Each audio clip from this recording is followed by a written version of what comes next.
ইয়া গ্রুপের প্রতিযোগী 7 জন প্রতিযোগী যারা মাহে রমাদানের তৃতীয় দিনে অর্থাৎ আলোকিত এই জার্নির তৃতীয় পর্বে পারফর্ম করেছিল আলোকিত এই মঞ্চে। তারা স্টেজে এসে অবস্থান গ্রহণ করেছে, অপেক্ষার প্রহর গুনছে কে থাকছে আর কে বিদায় নিচ্ছে। বলা বাহুল্য এই 7 জন থেকে 2 জন প্রতিযোগীকে বিদায় নিতে হবে আলোকিত এই জার্নি থেকে। ফলাফল ঘোষণা করবার আগে এক নজর দেখে নেব ইয়া গ্রুপের হয়ে অংশ নেওয়া 7 জন প্রতিযোগী কে কে ছিলেন। আলোকিত কোরআন, আলোকিত কোরআন। আমরা পরিচিত হয়েছি 7 জন প্রতিভার সাথে। এই 7 জন প্রতিযোগীকে বিজ্ঞ বিচারকগণ মূল্যায়ন করেছিলেন সূক্ষ্মভাবে। তাদের মধ্য থেকে একজন হয়েছেন গ্রুপ চ্যাম্পিয়ন আর 2 জন পেয়েছেন সবচেয়ে কম নাম্বার। যিনি গ্রুপ চ্যাম্পিয়ন হলেন তিনি সবার আগে চলে যাবেন পরবর্তী রাউন্ডে, আর সবচেয়ে কম নম্বরধারী 2 জন প্রতিযোগীকে বিদায় নিতে হবে এবারে জার্নি থেকে। কালক্ষেপণ না করে এই পর্যায়ে ঘোষণা করছি পরবর্তী রাউন্ডের জন্যে গ্রুপ চ্যাম্পিয়ন হয়ে মনোনীত হয়েছে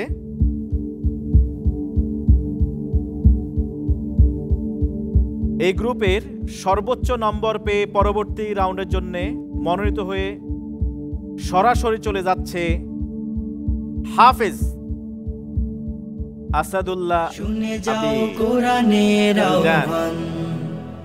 মাশাআল্লাহ মাশাআল্লাহ, আহলান ওয়া সাহলান, কংগ্রাচুলেশনস। হাফেজ আসাদুল্লাহ আবির, তোমার কেমন লাগছে এখন? আলহামদুলিল্লাহ, আমার অনেক ভালো লাগছে। হাফেজ আসাদুল্লাহ আবির, অনেক ভালো করো, জাযাকুমুল্লাহু খাইরান। ধন্যবাদ তোমাকে।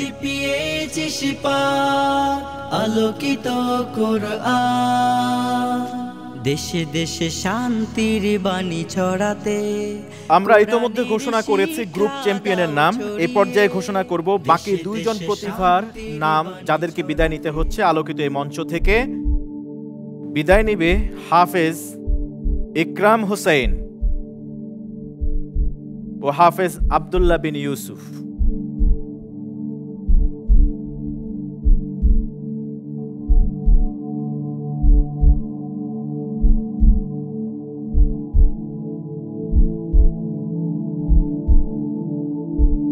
হাফেজ ইকরাম, বয়স কত তোমার?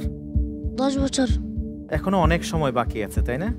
ইনশাআল্লাহ, সবে তো শুরু হলো, সামনে আরো অনেক ভালো করবে। হাফেজ ইকরামকে বিদায় নিতে হচ্ছে কেন এই পর্যায়ে দেখে নেব। কুল্লু উনসা ওয়া মা তাগীদুল আরহাম ওয়া মা তাজদাদ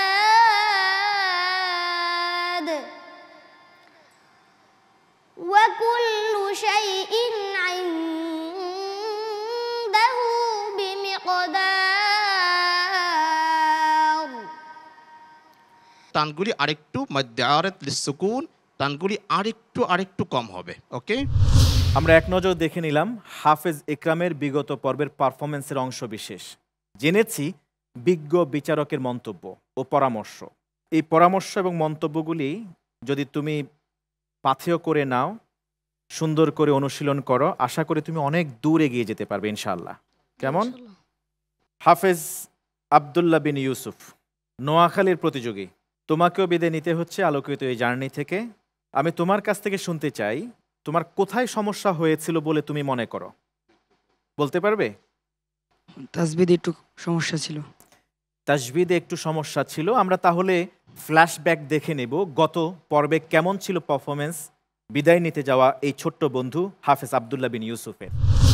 তাকাদু সামাওয়াতু ইয়াতাফাত্তারনা মিনহু ওয়া তানশাক্কুল আরদ وتنشق الأرض وتخر الجبال هدا. المد ممكن المد يعني حسبوه العلماء المد المنفصل أو المتصل أو المد يعني 4 حركات. হারাকাতাইন তিনি তোমাকে দেখিয়ে দিয়েছে যে একটি আঙ্গুল জাস্ট এভাবে থেকে এভাবে করতে যতক্ষণ সময় লাগে।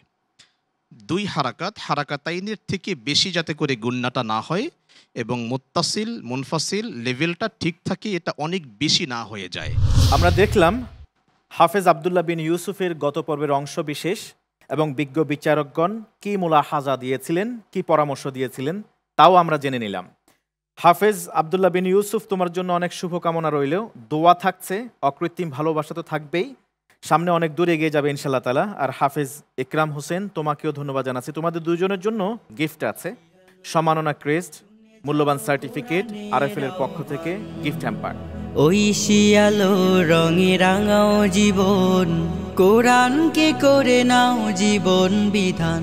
আলোকিত কোরআন, আলোকিত কোরআন, জিপিএইচ শিপার, আলোকিত কোরআন।